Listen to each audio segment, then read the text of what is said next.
Damn it, honey, I was hoping Pete O'Neill wasn't going to subpoena you. He knows how rough this is going to be on you. Well, he's defending Tina of a murder charge. She has to be his first concern, doesn't she? Yes, well, you're mine. Well, what are you going to do? I'm going to call Marcus Polk and tell him to file an affidavit with the court. Anything it takes to keep you from having to testify. No, wait, just wait a minute. Honey, we don't have a lot of time. We're running out of time. They want you on the stand in an hour. Yes, that's my point. Dr. Polk doesn't have enough time to get me off, and I don't really want to ask for special favors. Besides, this could very well be the chance for me to counteract all the scandal now, and to prove that I am aware and in charge and perfectly capable of functioning under pressure. Sweetheart, what if you're not ready for that kind of pressure yet? Well, I know what you're thinking. I don't think it's going to happen. I think that if Nicole were going to come back, she would have done so while I was under hypnosis. Buchanan. Yeah, she's right here. No, I'll tell her.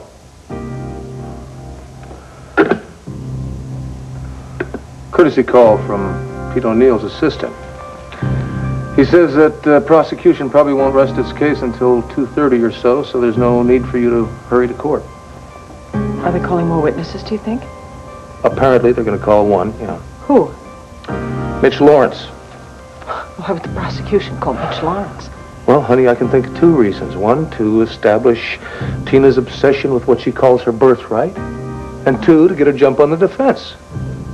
I mean, they want to establish Mitch's alibi before Tina can accuse him of being the murderer, I guess. I don't know. Was he in Miami, do you think? Ed Hall is convinced of it. And the Miami police checked it out. Yes, but after the fact. By the time they reached him, he had plenty of time to get there from here.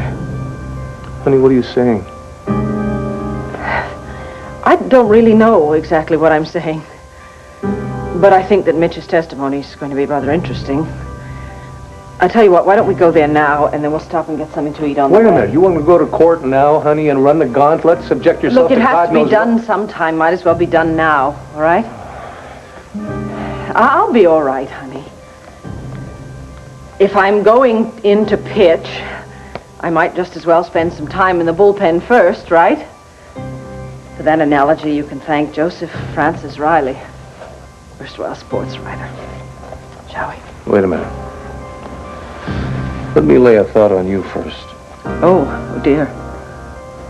You are probably the gutsiest lady I have ever known. No, strike lady. The gutsiest person.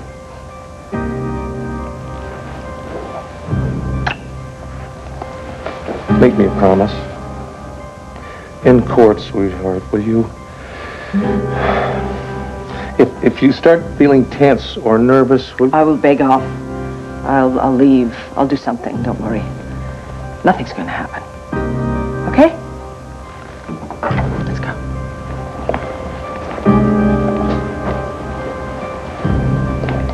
All right, I want you to answer me one question. Did you find the piece of missing lapis in that room? No, Dorian found it. But neither one of you planted it there, right? I can't believe you'd ask me that question. What, you volunteered to be my counsel, and yet you think I'd do something like that? I'm playing devil's advocate. What do you think Herb Callison is going to do when he gets you on the stand? But the answer is no. I did not plant that stone in Niki's room. No, neither did Dorian. But why would she even do something like that? Certainly not to save me. Look, you can put Herb Callison and get her to ask her right on the stand, and she'll swear that she found it. Good, I'll keep that in mind. Good. Can I say something else? By all means. You ought to watch the way you behave in the courtroom with me, the way you look at me, the expressions on your face when we are sitting talking at the defense table. What are you talking about? Your hostility is showing, Mr. O'Neill. Wait a minute. I volunteered as your defense counsel, not to join your fan club. All right. When you're right, you're right. As far as the jury is concerned, I'll be your best friend. Thanks a lot. So, Mitch literally caught me red-handed in his drawers. Dresser drawers, I take it. Of course. Yeah. Why were you in Mitch's room in the first place? Because I was trying to solve the case. Ah. And when were you promoted, Detective Third Grade? Oh, I knew you wouldn't understand. Come on, Dorian, the damage is already done. Mitch is cautioned. Now tell me why you were there and what you turned up. Do you want me to put you on the stand? Okay. I was looking for something. Obviously. Something of Mitch's that could possibly clear Tina. Ah, how? By placing Mitch in Nicole's room. At the night of the murder? Well, what other time would he be there? Yes, but you didn't find this item, whatever it might have been.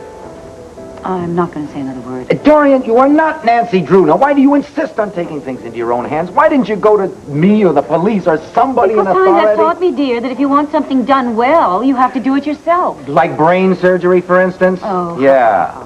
Didn't the desk and medias affair teach you anything? When you're involved in life and death matters, leave it to the professionals. Well,